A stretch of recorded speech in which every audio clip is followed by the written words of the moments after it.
তো hello everyone, আমি সাহেবমণি। শারদীয়ার আগাম শুভেচ্ছা সবাইকে। আশা করি তোমরা সবাই অনেক অনেক ভালো আছো। আজকে পূর্ব মেদিনীপুর ফোন বাজার স্টোরে দুটো ফোন অর্ডার এসেছে। একটা হচ্ছে অপো 78 5G আর একটা হচ্ছে রিয়েলমি 11X। তো এক দাদাভাই অর্ডার করেছে ময়না থেকে, আরেকজন দাদাভাই অর্ডার করেছে মেচের। তো দুজনের একটা রিকোয়েস্ট ছিল যে আমরা ফোন বাজার স্টোরে আসতে পারছি না এবং দাদাভাই আপনাকে একটু আমাদেরকে পৌঁছে দিতে হবে আমাদের লোকেশন অনুযায়ী। তো ময়নার যে দাদাভাই আছে উনি নেবে আমাদের কাছে সাউদান চুক থেকে, আর মেচেদার যে দাদাভাই আছে উনি নেবে নিমতড়ি থেকে। তো আমি আর বেশি দেরি না করে ফোন দুটো ব্যাগের মধ্যে ভরে নিয়ে ডেলিভারির উদ্দেশ্যে আমি বেরিয়ে পড়লাম। তো খুব তাড়াতাড়ি যেতে হবে, কারণ আমাকে বলেছিল 5:30 থেকে 6টার মধ্যে দুজনের ডেলিভারি নেবে। তো ওই টাইমের মধ্যে আধা ঘন্টার মধ্যে দুজনকে আমাকে কভার করতে হবে। তো আমার সাথে ছিল আমার বন্ধু সৌমিত্র। তো আমাকে এখন একাই দেখতে পাচ্ছ, আমি বাইকটা চালাচ্ছি, ওর হাতে দুটো ব্যাগ দিয়ে দেবো। ও লেট করে আসার জন্য আমি ব্যাগ দুটো হ্যান্ডেলের মধ্যে ঝুলিয়ে নিই। হঠাৎ দেখলাম সৌমিত্র চলে এসে, ওর হাতে দুটো ব্যাগ দিয়ে বাইকটা স্টার্ট করে আমরা চললাম ডেলিভারির উদ্দেশ্যে। তো দুজন বন্ধু মিলে খুব গল্প করে যাচ্ছে এবং আড্ডা দিয়ে যাচ্ছি। তো আমরা চলে এলাম সাউদান চোকে। তো সাউদান চোকে খুব একটা ভিড় ছিল না ওই দিন।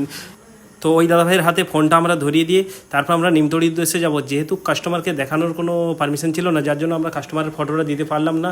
এরপর বেরিয়ে পড়লাম নিমতড়ির দিকে। তো নিমতড়ির দিকে আমরা দুজনে যাচ্ছি এবং সন্ধে প্রায় হয়ে আসছে। এরপর দুজন বন্ধু মিলে গল্প করে যাচ্ছি। তো হঠাৎ করে মনে হলো যে ট্যাঙ্কিতে তেল খুব কম আছে, যার জন্য আমরা পেট্রোল পাম্পের দিকে বাইকটা ঘুরিয়ে নিলাম এবং পেট্রোল পাম্পে আমরা খুব তাড়াতাড়ি গিয়ে তেলটা ভরে, যেহেতু কাস্টমার চলে এসেছে আমাদেরকে ফোন করেছে, তো তাড়াতাড়ি তেলটা ভরে নিলাম। মাত্র 300 টাকার তেল ভরেছি। তো তেলটাও দাদাভাই খুব তাড়াতাড়ি আমাদেরকে দিয়ে তো তেল ভরার কাজ শেষ করে আমরা যাচ্ছি নারকেলদার দিকে। তো আমাদেরকে কাস্টমার বলেছিল যে নিমতড়িতে আসবে, বাট কাস্টমার বলছে যে পরে ফোন করে যে নিমতড়ি নয়, আমি নারকেলদাতে আমার কাজ আছে, তো নারকেলদাতে এসো, ওখান থেকে আমি রিসিভ করবো। এরপরে আমরা বাইকটা ছেড়ে দিলাম এবং এই দাদাভাই কমপ্লিটলি আমাদেরকে তেল দিয়ে দিয়েছে। তো এরপর বাইক ছেড়েছি। আমাদের নারকেলদা মোড়ের কাছে খুবই ভিড় হয় সন্ধ্যের মুখটার সময়, দেখতেই পাচ্ছ অলরেডি।